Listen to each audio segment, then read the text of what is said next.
नमस्कार, प्रदेश की number 1 debate show में आपका बहुत बहुत स्वागत। आपके साथ में हूं संतोष गंगवार। बीते कई दिनों से यूजीसी के नए नियमों के खिलाफ देश भर में गुस्सा था।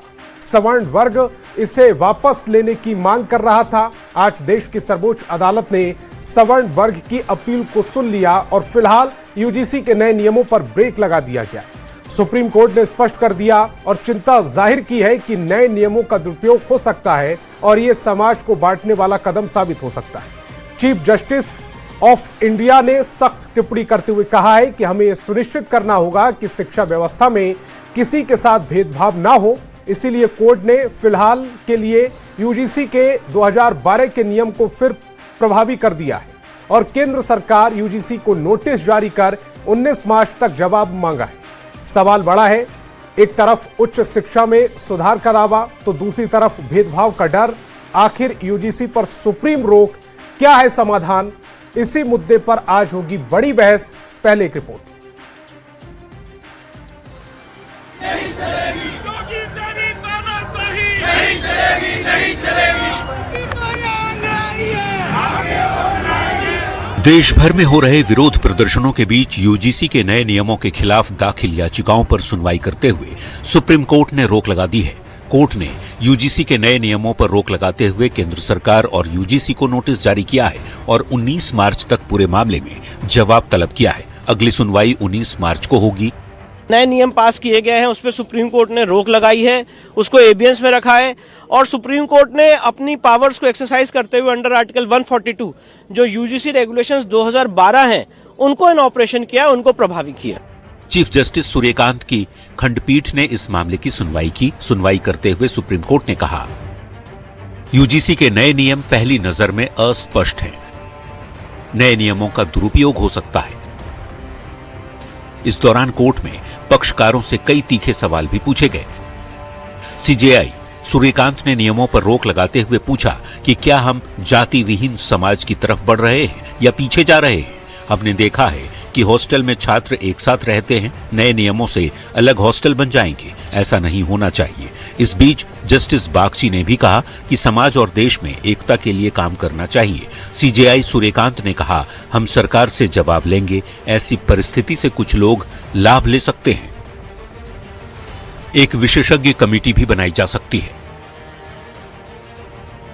कोर्ट ने अपने फैसले में कहा है कि फिलहाल यूजीसी का 2012 का रेगुलेशन ही जारी रहेगा, क्योंकि नए रेगुलेशन में इस्तेमाल किए गए शब्दों से ऐसा लगता है कि इनका दुरुपयोग हो सकता है, जबकि हम समाज में एक निष्पक्ष और सबको साथ लेकर चलने वाला माहौल बनाना चाहते हैं। बता दें कि यूनिवर्सिटी ग्रांट कमीशन ने यूनिवर्सिटी कॉलेजों में जातिगत भेदभाव को रोकने के लिए नया नियम बनाया था, जिसका सवर्ण समाज के छात्र विरोध कर रहे थे। न्यूज 18 के लिए दिल्ली से शंकर आनंद के साथ ब्यूरो रिपोर्ट।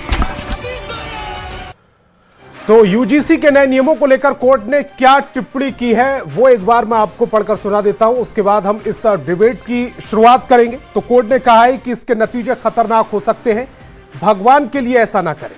2026 के नियमों की भाषा पहली नजर में अस्पष्ट है। यूजीसी के नए नियमों का दुरुपयोग किया जा सकता है। देश में किसी भी जाति को न्याय से वंचित ना किया जाए, यह कहा है। आजादी के 75 साल बाद जाति खानों से मुक्त नहीं कर पा रहे हैं और ऐसे फैसले हमें पीछे ले जा रहे हैं। 75 साल बाद जाति विहीन समाज बनाने में जो कुछ हासिल किया, क्या हम उसकी उल्टी दिशा में जा रहे हैं? कोर्ट ने यह भी टिप्पणी की है कि हमें जाति विहीन समाज को की ओर बढ़ना चाहिए। जिन्हें सुरक्षा की जरूरत है उनके लिए व्यवस्था होनी चाहिए। इसकी भाषा को स्पष्ट करने के लिए विशेषज्ञों की जरूरत है। केंद्र को याचिकाओं में उठाए गए मुद्दों पर विचार करना चाहिए। भारत की एकता हमारे एजुकेशन संस्थानों में दिखनी चाहिए। अगर दक्षिण भारत का कोई व्यक्ति उत्तर भारत के किसी कॉलेज में पढ़ने आए और वहां कोई उसकी जाति को जानता ही ना हो तो क्या यह कानून उसे भेदभाव से सुरक्षा देता है? कोर्ट ने यह भी कहा है कि आप स्कूलों कॉलेजों को अलग अलग नहीं रख सकते। हालात कहीं से ना बन जाएं जो एक समय अमेरिका में थे। अमेरिका में क्या हालात थे वो भी टिप्पणी की है। यह कहा है कि जहां श्वेत और अश्वेत बच्चों को अलग अलग पढ़ाया जाता था, कैंपस में ऐसा माहौल बनेगा तो लोग कैंपस से बाहर कैसे आएंगे? राज्य को SC ST के लिए कानून बनाने का अधिकार है। लेकिन केंद्र को सभी को साथ लेकर चलना चाहिए। अब आते हैं आज के सवालों पर। सवाल क्या है आज? यूजीसी नियम रुके, क्या सुप्रीम कोर्ट में समझ जीत गए? सवाल यह भी पूछा जाएगा कि क्या नियमों में सामान्य वर्ग की अनदेखी हुई? क्या नियमों के दुरुपयोग का डर जायज है? यूजीसी सरकार अब क्या जवाब देगी? चूंकि 19 मार्च को इस पर जवाब तलब किया गया है, कोर्ट में जवाब देना है केंद्र को भी और यूजीसी को। और अब नियम क्या सुप्रीम कोर्ट फाइनल करेगा? तो चलिए मेहमानों से आपका परिचय कराते हैं। आज आरजेडी से एचजे यादव और कांग्रेस से असितनाथ तिवारी जी जुड़ रहे हैं, तो वहीं एलजेपी रामविलास से प्रोफेसर विनीत सिंह जी जुड़ रहे हैं। इसके अलावा सुप्रीम कोर्ट के अधिवक्ता तनुज दीक्षित और राजनीतिक विश्लेषक सूर्या मैथिल जी भी इस डिबेट का हिस्सा है। सभी मेहमानों का स्वागत। मेरा पहला सवाल सुप्रीम कोर्ट के अधिवक्ता तनुज दीक्षित जी आपसे है। यूजीसी का नया कानून आया, सवर्ण समाज ने असहजता जाहिर करते हुए आज सुप्रीम कोर्ट ने इस पर टिप्पणी भी कर दी, और जो टिप्पणी की गई है वो बेहद महत्वपूर्ण भी है। मैंने पढ़कर भी सुना दी।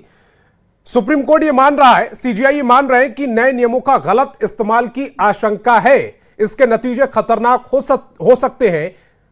तो फिर ये यूजीसी और सरकार को क्यों महसूस नहीं हुआ कि इस जो कानून वो लेकर आ रहे हैं उसका गलत इस्तेमाल हो सकता है? देखिए, निश्चित रूप से जिस दिन से देखिए जब से बिल बना और लोग जब से ये नियम बनाए गए यूजीसी के, कहीं ना कहीं बीजेपी के सवर्ण समाज तो वोटर्स है, उसमें मजबूत पकड़ है।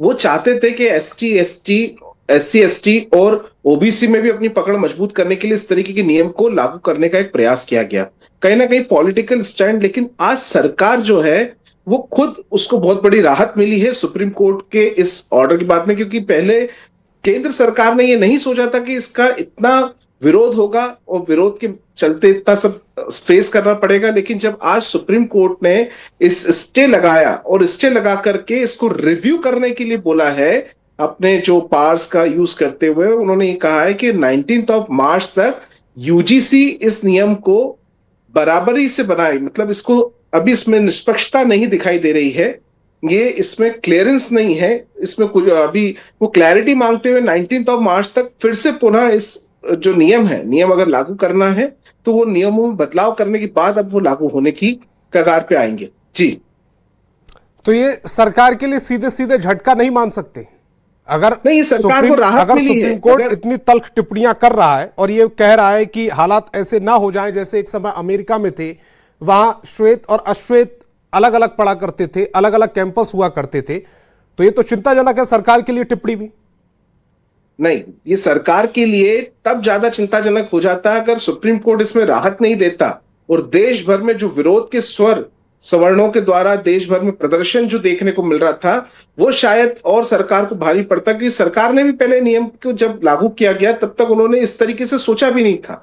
इसमें महत्वपूर्ण यह है कि जस्टिस बागची ने क्या कहा। उन्होंने ये कहा कि जब ऑलरेडी इस देश में संवैधानिक रूप से एट्रोसिटीज एक्ट मौजूद है तो अलग से नियम बनाने की आवश्यकताएं क्या है। तो ये बहुत बड़ा एक प्रश्न है जो सुप्रीम कोर्ट ने किया भी, और जवाब भी इसी के अंदर मौजूद है। कहीं ना कहीं ये जो एक था कि इसमें बेसिकली दो चीजें थी, इक्विटी कंट्रोल जो इसमें बनाने के लिए कोशिश की गई थी और इक्विटी कमेटी बनाने की कोशिश की गई थी। ये दोनों जो पॉइंट थे सरकार के इस मुख्य बिंदु इसके अंदर थे। इसके अंदर एक ही चीज थी, अगर कोई शिकायत करता होता तो उसकी आइडेंटिटी को गोपनीयता के साथ रखा जाता, जो कि पूर्ण रूप से गलत होता है। जी ठीक, प्रोफेसर विनीत जी की तरफ जा रहा हूं। बताया जा रहा है कि ये जो फैसला राजनीतिक का पार्टियां हैं वो आपको झटके के तौर पर देख रही हैं, लेकिन जितने भी बुद्धिजीवी हैं, जैसे अभी सुप्रीम कोर्ट के अधिवक्ता तनुज जी बता रहे थे कि आपके लिए बहुत बड़ी राहत लेकर आया है। सोचा नहीं था सरकार ने इस तरह का रिएक्शन देखने को मिलेगा, चूंकि रिएक्शन आया है तो सुप्रीम कोर्ट आपके लिए इस समय हनुमान की भूमिका में आ गया। संतोष जी, सभी को नमस्कार, गुड इवनिंग। देखिए, बात ये नहीं है, मेन मसला जो ये है कि जो ये देश चलता है संविधान के अनुसार, बाबा साहब अंबेडकर के बनाए हुए संविधान के अनुसार चलता है, क्या उसकी कहीं अवहेलना हो रही है? वो संविधान आर्टिकल 14-15 कहता है कि किसी भी आधार पे कोई डिस्क्रिमिनेशन नहीं होना चाहिए, कास्ट, क्रीड, सेक्स, रिलीजन या रीजन पे। ये सुप्रीम कोर्ट के अंदर जब ये मसला पहुंचा, ये सब जुडिस है, तो मुझे लगता है और मेरे पार्टी का ये मानना है कि सुप्रीम कोर्ट जिसके निर्णय हर किसी को सर्वमान्य होते हैं, वो हर स्टेक होल्डर से बात करेगा और बात करके एक ऐसा सोल्यूशन निकलेगा कि कोई भी आदमी ठगा हुआ महसूस नहीं करे। एक ऐसा निर्णय आएगा जिससे कि सारा हर तबका, हर समुदाय, विशेष करके वो समुदाय जो कि बिल्कुल हांसी पे बैठा हुआ है, जो मेन स्ट्रीम से जुड़ना चाहता है, वो भी उदास नहीं हो, बाकी के लोग भी वो भी नाराज नहीं हो। तो हमें वेट करना चाहिए सुप्रीम कोर्ट के निर्णय पे और मुझे लगता है कि सुप्रीम कोर्ट का जो भी निर्णय आएगा हम सबको मान्य होगा। ठीक, एजाज जी, सुप्रीम कोर्ट की जो टिप्पणी है उसमें दुरुपयोग और समाज बांटने की आशंका साफ तौर पर जाहिर की गई है, तो क्या यह सामाजिक और शैक्षणिक दुष्प्रभावों का आकलन पहले नहीं किया गया सरकार की तरफ से? आप हमारी पार्टी की बात करें तो हम लोग शुरू से सामाजिक न्याय की ही लड़ाई लड़ रहे हैं कि समाज में किसी के साथ डिस्क्रिमिनेशन नहीं हो, सब इक्वल हो। भीमराव बाबा साहब अम्बेडकर जी का जो संविधान हो उसको पूरी तरीके से फॉलो किया जाए, और जब जब हमें लगता है कि इसमें कुछ कमी आ रही है तो हम लोग हमेशा आवाज उठाते हैं। बहुत अच्छी बात है कि कॉलेज में किसी प्रकार का डिस्क्रिमिनेशन नहीं होना चाहिए, ये सेंटर है ऑफ हायर एजुकेशन का, और कॉलेज से ही बच्चे आएंगे तो समाज में भी वो लोग सीख करके आएंगे कि समाज में भी किसी प्रकार का डिस्क्रिमिनेशन नहीं हो, ये हम लोग सब चाहते हैं। लेकिन अगर सुप्रीम कोर्ट को लग रहा है कि इसमें कुछ कमियां हैं तो सुप्रीम कोर्ट ऑनरेबल है और जो भी डिसीजन होगा उसके साथ हम लोग रहेंगे। आरजेडी को इसमें कुछ कमियां नजर आ रही थी या आरजेडी इसको ठीक मान रहा था कि जो नया कानून आया था वो ठीक था?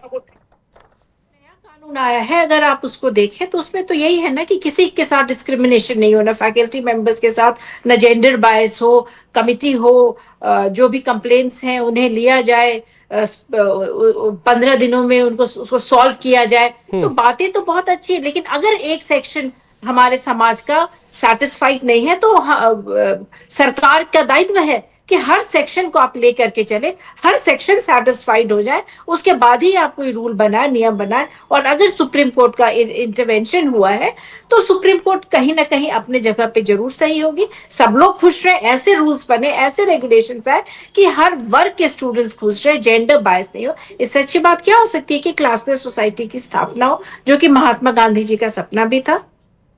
ठीक, असितनाथ तिवारी जी की तरफ जा रहा हूं। असितनाथ तिवारी जी, एक तो सुप्रीम कोर्ट की जो टिप्पणी है इसको कांग्रेस कैसे देख रही है, और दूसरा ये कि जो ये नया कानून लाया गया था यूजीसी, इसमें अगर इस शब्द का इस्तेमाल होता कि किसी भी छात्र के साथ कोई अन्याय नहीं होगा, क्योंकि उन्होंने वर्गीकृत कर दिया कि एससी, एसटी, ओबीसी, तो ऐसा मान लिया छात्रों ने कि शायद सवर्णों के साथ अन्याय होगा, तो इसमें उसका प्रावधान नहीं था, उसका जिक्र नहीं था। भाषा को लेकर सुप्रीम कोर्ट ने भी तल्ख टिप्पणी की है कि भाषा ऐसी नहीं थी कि जिसको आसानी से समझा जा सके। यह समझने का फेर था या शब्दों की हेराफेरी थी, जादूगरी थी? नहीं, ना समझने का फेर था, ना शब्दों की हेराफेरी थी। वकील साहब ने बड़े स्पष्ट तौर पर यह मुकदमा हम लोगों को समझा दिया है। संतोष जी, सरकार ने राजनीति की, नियम नहीं बनाया, और सरकार ने राजनीति क्या की कि मंडल कमीशन के बाद ओबीसी का जो एक बड़ा चंक है वोट बैंक, वो समाजवादी दलों के बीच बटा। जैसे बिहार में आरजेडी या नीतीश कुमार जी को गया, उत्तर प्रदेश में समाजवादी पार्टी को गया, अलग अलग राज्यों में वो इधर गया। तो केंद्र सरकार ने हड़बड़ी में गड़बड़ी कर दी। उसे लगा कि पहले इस वोट बैंक पर कब्जा करो, जो क्षेत्रीय दलों के पास है अलग अलग राज्यों पर, पहले इस पर कब्जा करो, और वो उस कब्जा करने की मंशा के साथ ये नया नियम बना दिया। कोर्ट ने प्रिंसिपल ऑफ रिग्रेशन की बात की, वकील साहब इसको बढ़िया से आपको बता भी देंगे। तो जब प्रिंसिपल ऑफ रिग्रेशन की बात की कोर्ट ने, चूंकि सुप्रीम कोर्ट के निर्देश पर यह कमेटी बनी थी, जिस कमेटी की आड़ में यूजीसी का नियम बना, कमेटी ने हर वर्ग के साथ होने वाले भेदभाव को रोकने की बात की है। कमेटी की रिपोर्ट में किसी एक वर्ग की बात नहीं की गई है। कमेटी की रिपोर्ट ने कहा है कि वीसी, प्रिंसिपल और यहां तक कि जो डिपार्टमेंटल हेड होते हैं वो जिस जाति के होते हैं, कई बार ऐसा देखा जाता है कि वो अपनी जाति को फेवर करते हैं और बाकी दूसरी जातियों के साथ भेदभाव करते हैं। उसमें भी किसी खास जाति का जिक्र नहीं किया गया, मतलब अपनी जाति का फेवर किया, दूसरों के साथ भेदभाव कर लिया, वो चाहे जिस जाति का भी हो, डिपार्टमेंटल हेड हो, प्रिंसिपल हो या वीसी हो। तो इस भेदभाव को रोकना है। अब उस रिपोर्ट की आड़ में सुप्रीम कोर्ट ये नियम लेके केंद्र सरकार ये नियम लेकर आ गई और उसमें जोड़ दिया ओबीसी, बीसी, एससी और एसटी, जबकि कमेटी की रिपोर्ट में जाति का जिक्र नहीं था। ये चीजें कोर्ट ने पकड़ ली और ये पकड़ने के बाद कोर्ट ने प्रिंसिपल ऑफ रिग्रेशन की बात कर दी। ये तो पीछे जाने की बात हो गई भैया, हम तो फिर वापस बहुत पीछे के दौर में जाना चाह रहे हैं। और वहीं जाके कोर्ट ने कहा कि नहीं, आप इसे नए सिरे से बना के लाइए, कमेटी की जो रिपोर्ट है उस रिपोर्ट के आधार पर बना के लाइए। आपने तो मनमानी की है, आपने तो अपने मन का नियम बना दिया है। इसमें कमेटी गठित की गई थी बाकायदा और उसकी रिपोर्ट का अध्ययन करके नियम बनाना था, आपने अपने हिसाब से नियम को बना लिया। तो मुझे लगता है कि कोर्ट के इस फैसले के बाद सरकार कम से कम अब नियम बनाने की राजनीति नहीं करेगी या राजनीतिक नियम नहीं बनाएगी, सरकार ढंग का कुछ नियम लेकर अब आएगी। ठीक, सूर्या मैथिल जी की तरफ मैं जा रहा हूं, राजनीतिक विश्लेषक हमारे साथ है। सूर्या मैथिल जी, ये जो नियम की राजनीति एक शब्द इस्तेमाल किया सिद्धनाथ तिवारी जी ने, ये नियम की राजनीति थी या बच्चों को राहत देने की कोशिश थी? चूंकि 2 केस ऐसे आए थे जिस पर केस उस समय सुप्रीम कोर्ट ने कहा था कि नियम बनाए जाए, बदले जाए, और उनका हवाला देकर अपनी राजनीति सिद्ध करने की कोशिश की गई बीजेपी की ओर से। धन्यवाद संतोष जी, पहले तो आपको और पूरे बिहार को भारत माता की जय, वंदे मातरम जी। और आपको मेरी आवाज आ रही है? जी आ रही है सूर्या जी, आ रही है, आपकी आवाज आ रही है। तो देखिए, अभी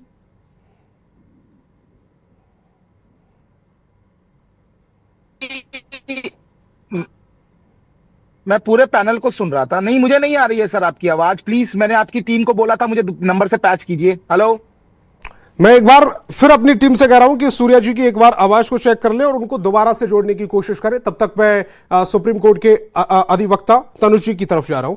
तनुज जी, अब जरा थोड़ा सा डिटेल में और यह समझाने की कोशिश कीजिएगा कि सरकार से चूक कहां हुई, किन किन पॉइंट्स पर चूक हुई, छात्र भड़के क्यों, छात्रों को यह क्यों लगा कि उनके साथ असमानता होने वाली है, खासकर सवर्ण वर्ग को, और अब क्या समाज 2 भागों में नहीं बंट गया, सवर्ण वर्सेस अदर?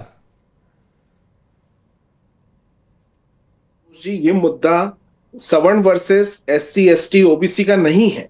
ये मुद्दा है कि क्या जो नियम यूजीसी ने बनाए वो कॉन्स्टिट्यूशनल इंप्लीमेंटेड करने लायक है या नहीं। देखिए, सुप्रीम कोर्ट ने गाइडलाइन, जो आप केस की बात कर रहे हैं, रोहित वेमुला और पायल तड़वी का जो केस था जिसमें सुप्रीम कोर्ट ने नियम बनाने की बात रखी थी, उस नियम बनाने की बात में बेहद स्पष्ट था कि नियम बनाए जाए।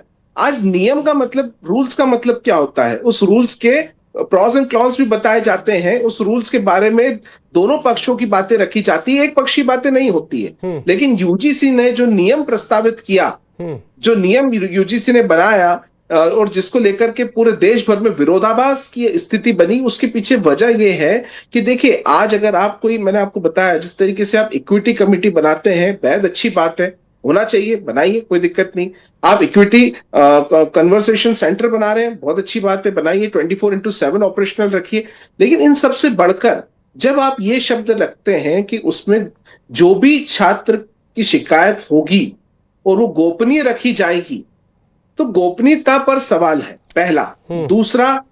दूसरा सवाल यह है कि मान लीजिए ऐसा ही कोई व्यवहार अगर किसी सवर्ण के साथ में होगा, तो उसके लिए बचाव के लिए सबसे बड़ी चीज यही है ना, मतलब उसके बचाव के लिए कोई अस्तित्व ही नहीं है। मतलब इसका सीधा सा पक्ष ये है कि कोई भी साइड, दोनों साइडों पे काम करेगी तो अच्छा लगेगा, कोई भी रूल्स होंगे दोनों पक्षों के होंगे तो अच्छा लगेगा। लेकिन खास करके सबसे महत्वपूर्ण, जब एट्रोसिटीज एक्ट जैसे इस देश में संविधान में कई सारे आर्टिकल्स, कई सारे लॉज जब ऑलरेडी मौजूद हैं, तो अलग से यूनिवर्सिटीज के अंदर इस तरीके की राजनीतिक रूप से ऐसे जाति भेद फैलाने वाला काम क्यों किया जाए, ये सबसे बड़ा सवाल जी।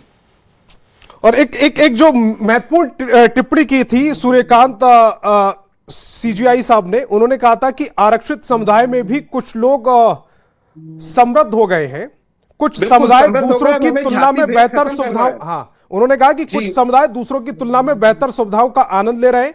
मान लीजिए कि एससी के किसी छात्र ने, यानी कि एससी एसटी वाले किसी छात्र ने दूसरे समुदाय के छात्र के खिलाफ अपमानजनक भाषा का प्रयोग किया, तो क्या इसका कोई उपाय है? ये टिप्पणी भी उन्होंने की है। ये टिप्पणी करी, साथ ही उन्होंने कहा अब हम जाति भेद खत्म करने की और इस तरीके के समाज में अग्रसर है, तो हम इस तरीके के नियमों के साथ में पुनः इस विवाद को खड़ा नहीं करना चाहते। ये बहुत महत्वपूर्ण है और सुप्रीम कोर्ट ने बहुत ही संवेदनशील से इस मामले को लिया है। नए 19 मार्च को जो नए नियम प्रस्तावित होंगे, निश्चित रूप से या तो वे नियम मुझे लगता है कि दोनों पक्षों के हित में होंगे, या सुप्रीम कोर्ट इन नियमों को बर्खास्त भी कर सकता है, इस ऑर्डर को स्टे परमानेंट भी कर सकता है। जी चलिए, मैं विनीत जी की तरफ जा रहा हूं। प्रोफेसर विनीत जी, चूंकि आप तो विद्वान शख्सियतों में गिने जाते, ये जो अंदर अगर हम इस तरह के कानून ले आएंगे, सोचकर देखिए कि अगर सवर्ण छात्र जो है वो असहज महसूस कर रहा है कैंपस के अंदर, और उन्होंने कहा भी कि कैंपस में ऐसा माहौल बनेगा तो लोग कैंपस से बाहर कैसे आएंगे, किस तरह की विचार के साथ कैंपस से बाहर आएंगे, किस तरह के नागरिक बनकर कैंपस के बाहर आएंगे। और बहुत सारी डिबेट्स और बहुत सारे लोगों से जब बातचीत की गई ग्राउंड पर, तो उनकी सबसे बड़ी चिंता यह थी कि अगर इस कानून का दुरुपयोग कर उनको फंसा दिया गया तो उनका तो पूरा करियर खराब हो जाएगा। और कॉलेजेस में किस तरह की राजनीति होती है वो आप जानते ही हैं। हाँ संतोष भाई, लेकिन एक बात मैं बता दूं, क्योंकि मैं कॉलेज का प्रोफेसर हूं, ऑलरेडी कॉलेज में ग्रीवांस सेल एग्जिस्ट करते हैं जहां पे कोई भी अप्रोच कर सकता है और उसको न्याय मिलता है। याद कीजिए, जब 2 साल 11 महीना 18 दिन के विचार विमर्श के बाद जब संविधान बन के आता है, तो आर्टिकल 14-15 में जो सबसे उल्लेखनीय वर्ड है वो डिस्क्रिमिनेशन है। डिस्क्रिमिनेशन मतलब कि पक्षपात किसी से ना हो, क्योंकि united we stand, divided we fall. Supreme Court ने यही बात कही है कि किसी को भी उदास होने की, नाराज होने की जरूरत नहीं है। जितने भी स्टेक होल्डर हैं सबके साथ हम बैठेंगे, बात करेंगे। आप supreme court being the custodian of the constitution sir, उनका हर निर्णय सर्वमान्य होता है, क्योंकि हमें लगता है कि वो हर पक्ष को लेकर चलते हैं। मेरी पार्टी, मेरे नेता का भी यही लाइन और लेंथ है, यही स्टैंड है कि यहां पे ऐसा कुछ कानून बने, ऐसे नियम बने जिससे कि कोई भी समुदाय का व्यक्ति, छात्र हो, कोई और व्यक्ति हो, उससे वो उदास और नाराज नहीं हो। सब में सामंजस्यता बने और समरसता बने, तभी प्रदेश का और देश का विकास होगा। ठीक, सूर्यकांत जी एक बार फिर हमारे साथ जुड़ रहे हैं। सूर्या मैथिल जी, आप अपनी बात उस समय कंप्लीट नहीं कर पाए थे, सबसे पहले अपनी बात को कंप्लीट कर लीजिएगा, उसके बाद मैं आपसे सवाल पूछता हूं। धन्यवाद। पहले तो आपको और पूरे देश को भारत माता की जय, वंदे मातरम। जी देखिए, इस चर्चा में मैं एक बात समझ पा रहा हूं कि सारा फोकस ये है कि ओबीसी, एससी, एसटी को क्यों ऐड कर दिया, महिलाओं को क्यों ऐड कर दिया, दिव्यांग को क्यों ऐड कर दिया। हम डिस्क्रिमिनेशन की बात कर रहे हैं। एक तो इको बहुत हो रही है, प्लीज इको ठीक कराइए, इको ठीक करवाइए सर प्लीज। ऑडियो चेक कीजिएगा एक बार फिर से। जी, टीम चेक कर रही है, तब तक आप अपनी बात को रखिएगा प्लीज।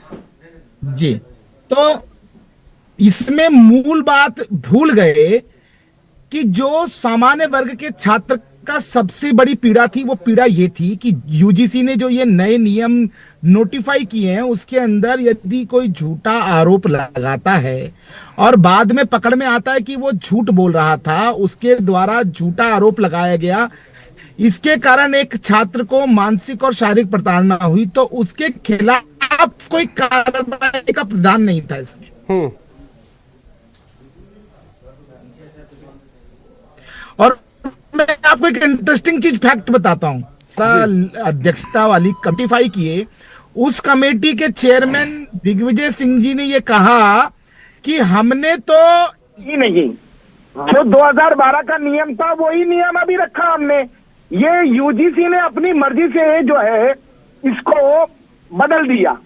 अब आज जो सुप्रीम कोर्ट में कहा गया, उसका सीधा सीधा एक बहुत बड़ा कारण ये नियम भी था, जिसके अंदर सामान्य वर्ग के छात्र के हाथ काट देना, जो नेचुरल जस्टिस है, उस नेचुरल जस्टिस को बिल्कुल डिनाय कर देना, और एससी, एसटी, ओबीसी को रिजर्वेशन के साथ साथ ये अधिकार दे देना कि अरे भैया आप झूठी कंप्लेंट भी करोगे तब भी आप पे कार्रवाई नहीं होगी।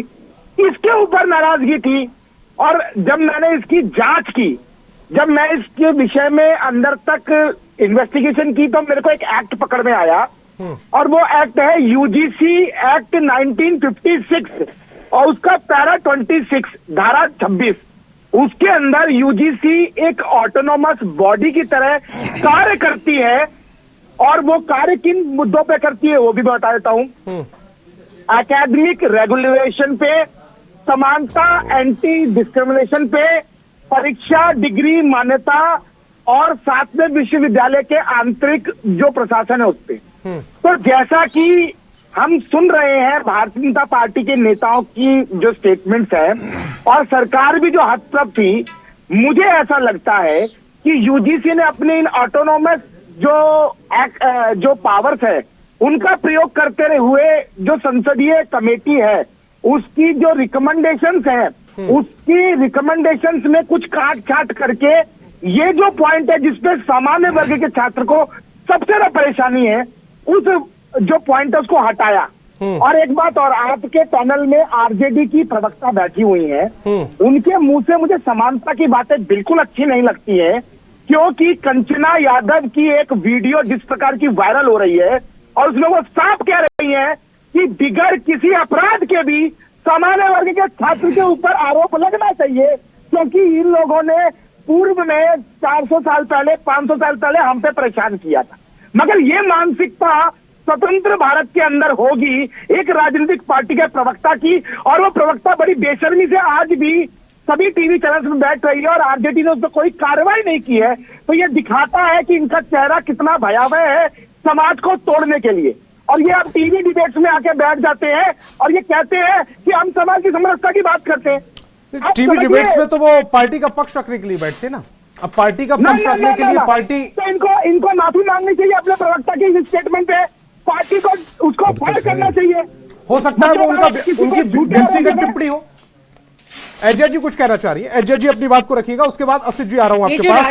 संसदीय कमेटी का क्या गलत दुरुपयोग हुआ होगा उस पर मैं आपसे असित जी जवाब लूंगा। हाँ मैं बोलूं संतोष जी? जी जी एजाज जी, इन्हें शायद ये याद नहीं है कि आरजेडी वो पार्टी है जो सामाजिक न्याय की बात हमेशा से करते रही है। लालू प्रसाद यादव जी गरीबों की आवाज बन करके जाने जाते हैं, और पूरा बिहारी नहीं विश्व में कहा जाता है कि वो गरीबों की आवाज उठाते हैं।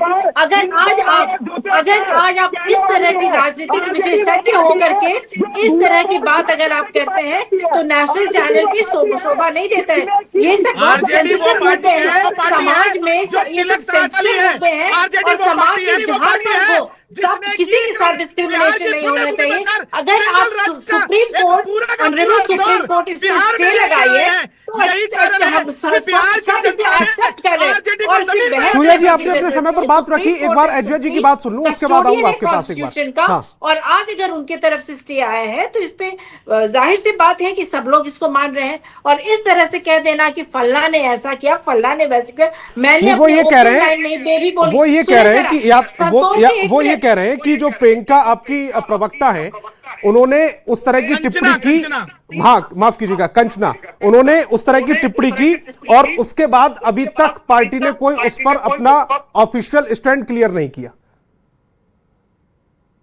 ये स्टेटमेंट था कि कॉलेज हाई एजुकेशन के जितने बच्चे हो, हर वर्ग के बच्चे हो, इनफैक्ट समाज में भी हर वर्ग के लोग जो है किसी के साथ डिस्क्रिमिनेशन नहीं होना चाहिए। और आज भी अगर कॉलेज में किसी एक सेशन को लग रहा है कि उनको झूठे कंप्लेन के तहत फंसाया जा सकता है, निर्दोष लोग कहीं फंस जाए, अगर उनके ये मुद्दे हैं तो हर वर्ग जब तक सेटिस्फाइड नहीं हो जाए तब तक ये रूल नहीं लगे। ठीक, सूर्या जी 20 सेकंड में अपनी बात कंप्लीट कीजिएगा, उसके बाद असित जी के पास जा रहा हूँ। हाँ जल्दी से देखिए, मुझे वो 4 लाइनें याद आ रही हैं, रह के बदलते हैं दिन रात नए चोले, अंदर से बड़े जालिम ऊपर से बड़े भोले। आपकी प्रवक्ता कहती है कि सामान्य वर्ग के छात्र को आप झूठे केस में फंसाओ, ये हमारा अधिकार है, और यहाँ बैठकर आरजेडी की प्रवक्ता लीपा पोती कर रही है। शर्म आनी चाहिए। मैं असित जी की तरफ जा रहा हूँ, असित जी की तरफ जा रहा हूँ, बाकी सभी की आवाज डाउन रखिएगा। असित जी एक महत्वपूर्ण बात यह आई कि संसदीय कमेटी के अपने अधिकार हैं और यूजीसी एक्ट जो नियमावली है 1956, उसमें यूजीसी को बहुत सारे अधिकार दिए गए हैं।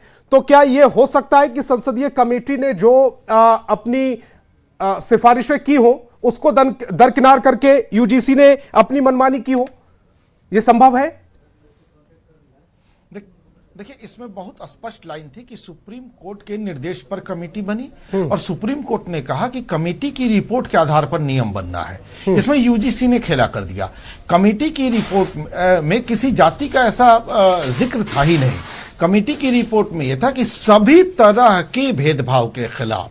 कमेटी की रिपोर्ट में यह था कि भाई जिस जाति का प्रमुख जहां बैठा रहता है वो कुछ पक्षपात कर लेता है, और यूजीसी ने उसी की आड़ में उसमें जातियों के नाम घुसा दिए और सरकार ने उस नियमन को मंजूरी दे दी। आपको जान के हैरानी होगी संतोष जी कि आज केंद्र सरकार के वकील सॉलिसिटर जनरल तुषार मेहता जी कोर्ट में थे और वो एक शब्द नहीं बोले, चुपचाप खड़े रहे, वापस लौट आए। आज आप देख रहे हैं टीवी डिबेट में भी भाजपा के प्रवक्ता कहीं नहीं आ रहे हैं, क्योंकि आएंगे तो बोलना पड़ेगा। तो क्यों मुंह चुरा रहे हैं, क्यों मुंह छुपा रहे हैं? क्योंकि उन्हें पता है कि इन लोगों से एक बड़ी गलती हो गई है। इन लोगों ने जो नियम की राजनीति की है उस नियम की राजनीति का खुलासा हो गया है और इसीलिए आज मुंह छुपा के उन्हें रहना पड़ रहा है, उनके मुंह से आवाज नहीं निकल पा रही। संतोष भाई 20 सेकंड मुझे भी जवाब देना जरूरी है। ठीक है, कांग्रेस को और राजद को। हाँ ठीक है विनीत जी 20 सेकंड। संतोष भाई जरा पूछिएगा आशीष सर से कि मंडल कमीशन को जो 10 साल दबा के रखा था उस समय मुंह छुपा रहे थे, गलती हुई या नहीं हुई थी? और दूसरी बात, एजिया जी अहमद जो बात कह रही हैं, एजिया यादव जी की सामाजिक न्याय का, अरे राजद में तो पारिवारिक न्याय नहीं है। ये बताइए, गरीबों का जमीन हड़प के नौकरी देने की बात किस पे चार्जेस लगे हुए हैं? यही पार्टी है ना जिसने महिला आरक्षण का विरोध किया था, ईडब्ल्यूएस का विरोध किया था। तो कथनी और करनी में बहुत अंतर है। हाथी के दांत दिखाने कुछ और है और खाने के कुछ और है, राजद भी और कांग्रेस भी। ठीक, सूर्या जी अपनी बात कंप्लीट कीजिएगा, 1 मिनट आपके पास।